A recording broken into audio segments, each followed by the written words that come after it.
ایک ہوتی ہے عمومی نعمت، اس کا ذکر ضرور کرنا چاہیے تحدیث نعمت کے طور پر، شکرانے کے طور پر. اور ایک اللہ تعالیٰ بعض بندوں پر خاص قسم کی رحمتیں کرتا ہے. وہ جو خاص فضل ہے نا خدا کا، جو آپ کے پاس موجود ہے اور دوسروں کے پاس موجود نہیں ہے، اس کا ذکر نہ کرنا بہتر ہے. ایک چیز ایسی جو آپ کے پاس خدا کی خاص رحمت سے ہے، واللہ یختص برحمتہ من یشاء، اللہ تبارک و تعالیٰ بعض بندوں کو اپنی رحمت سے خاص کر لیتا ہے. اور آپ کے پاس ہے لیکن دوسروں کے پاس موجود نہیں ہے. اگر اب آپ اس کا بار بار اظہار کریں گے تو لازمی نتیجہ حسد ہوگا، اس کا دوسروں کے دل کے اندر تکلف پیدا ہوگا. تو اگر اللہ نے کوئی خاص فضل دے دیا ہے تو اس کا بڑھا چڑھا کر ذکر کرنا، کوئی بھی نعمت ہو، اس کی کوئی بھی صورت ہو، آپ جب اس کو بار بار اس طرح بیان کرتے ہیں تو پھر حسد پیدا ہوتا ہے، پھر دل تنگ ہوتے ہیں، پھر لوگ برا بھی چاہتے ہیں، برا بھی سوچتے ہیں.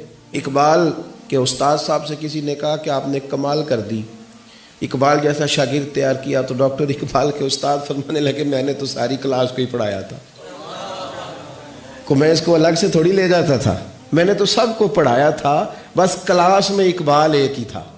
بعض اوقات بندہ ایک ہی ہوتا ہے، اسی ایک بندے پر کسی خاص انعام کا ہونا ہوتا ہے، لیکن اگر وہ خاص انعام آپ پر ہے تو اگر آپ اس طرح بیان کریں گے کہ دوسروں کی گردنیں جھکیں اور دوسرے خیال کریں. حضرت یوسف نے اپنے والد کو خواب سنایا کہ میں نے خواب دیکھا ہے، انی رأیت احد عشر کوکبا والشمس والقمر رأیتهم لی ساجدین، میں نے دیکھا ہے کہ ستارے، سورج، چاند مجھے سجدہ کر رہے ہیں. ابا جی میں نے خواب دیکھا ہے. اب ان کے باقی بھائیوں نے یہ نہیں دیکھا، ان کے پاس یہ نعمت نہیں ہے. اب والد کیا کہتے ہیں؟ کہتے ہیں یا بنیا لا تقصص رؤیاک علی اخوتک، بیٹا یہ بات بھائیوں کو نہ بتانا. میں اپنے باپ کا یوسف تھا اس لیے شاید سکون سے سو نہ سکا، بھائیوں سے ڈرتا رہا. لا تقصص رؤیاک علی اخوتک، بیٹا بھائیوں سے بات نہ کرنا، فیکیدوا لک کیدا، ایسا نہ ہو کہ وہ کوئی چال چلے معاذ اللہ. کیوں چلیں گے وہ چال؟ ان الشیطان للانسان عدو مبین، اس لیے کہ شیطان آدمی کا کھلا دشمن ہے. ان کے دل میں بات ڈالے گا کہ تم بھی تو حضرت یعقوب کی اولاد ہی ہو، تمہارے پاس کیوں نہیں؟ اگر آپ کے پاس کوئی خاص نعمت ہے، نبی پاک صلی اللہ تعالی علیہ وسلم نے فرمایا کہ لوگوں سے چھپا کے نا اپنے مقاصد کی کامیابی پر مدد طلب کرو، چپ کر کے اللہ سے مدد طلب کرو اور مقاصد میں کام کرتے جاؤ، کیونکہ ہر نعمت والے پر حسد کیا جاتا ہے. یہ جو بار بار بتانا، دکھانا، میں بھی ہوں، میں نے یہ کر دیا، میں نے دیکھا ہے خاندانوں میں ایک بندے پہ اگر فضل ہو گیا نا تو جان بوجھ کے بتاتا ہے. جب بھی خاندان والے جمع ہوتے ہیں کہتے ہیں جی میں تو انہیں ایک پلاٹ نہ لاہور بھی لے لیا، کیا کریں جی آنا جانا پڑتا تھا، لہذا پھر نہ بچوں سے کہا روز جو تم چکر میں پڑے رہتے ہو تو اسلام آباد بھی بناؤ گا. بھئی آپ نے بنایا، دینا تو نہیں نا کسی کو، کسی کو جام رجسٹری تو نہیں نہ کرنی، تو بنا لیا تو پاس رکھو نا اپنے.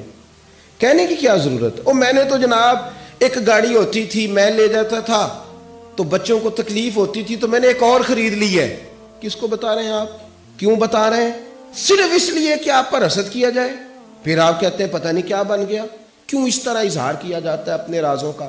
اگر خدا نے کوئی چیز اپنے فضل سے دی ہے تو بندہ کا اور اللہ کا معاملہ ہے، اور اگر ٹہنی پر پھل زیادہ آئے تو اسے جھکنا چاہیے، نعمتیں زیادہ ہیں تو شکر بھی ادا زیادہ کرنا چاہیے. اور میرے نبی پاک صلی اللہ علیہ وسلم نے فرمایا اگر تم پر نعمتیں بڑھ جائیں تو تمہاری عبادت بڑھ جائے. فرمایا تم تھوڑے رزق پہ راضی ہو جاؤ، رب تمہاری تھوڑی عبادت سے راضی ہو جائے گا. ہم بہت زیادہ جذباتی ہوتے ہیں، نفرت کرنے میں بھی معاذ اللہ اور محبت کرنے میں بھی. اختلاف بھی پیدا کرتے ہیں تو بڑا شدید پیدا کر لیتے ہیں، اور محبت بھی کرتے ہیں تو ضرورت سے زیادہ اعتماد کر بیٹھتے ہیں. اور اعتماد کا یہ حال ہوتا ہے کہ ہم اپنی اس طرح کمزوری کا اظہار کرتے ہیں کہ اپنے راز دے لیتے ہیں لوگوں کو. ہمارے بزرگ ہمیں یہ سبق دیتے ہیں کہ کسی دوست کو بھی راز اتنا ہی دو کہ اگر کل وہ دشمن بن جائے نا تو کم از کم پھر وہ تمہاری مجبوریوں کا کوئی فائدہ نہ اٹھائے. بہت جلدی اعتماد کرنا. اور بعض لوگ تو ایسے ہیں اتنے کمزور دل کے ہوتے ہیں کہ اپنے گھر کے اندر جو چیزیں ڈسکس نہیں آج تک کی وہ دوستوں میں کر بیٹھتے ہیں اور جلدی سے اس کا اظہار کر بیٹھتے ہیں. حضرت مولا علی شیر خدا رضی اللہ، دیکھیں کیسی خوبصورت بات ارشاد کرتے ہیں. حضرت علی المرتضیٰ رضی اللہ تعالیٰ عنہ فرماتے ہیں جب تک تو نے اپنا راز بیان نہیں کیا اتنی دیر تک تیرا راز تیرا غلام ہے، اور جب تو نے اپنا راز اپنی زبان سے بیان کر دیا اب راز تجھے اپنا غلام بنا لے گا، تو راز کا غلام ہے۔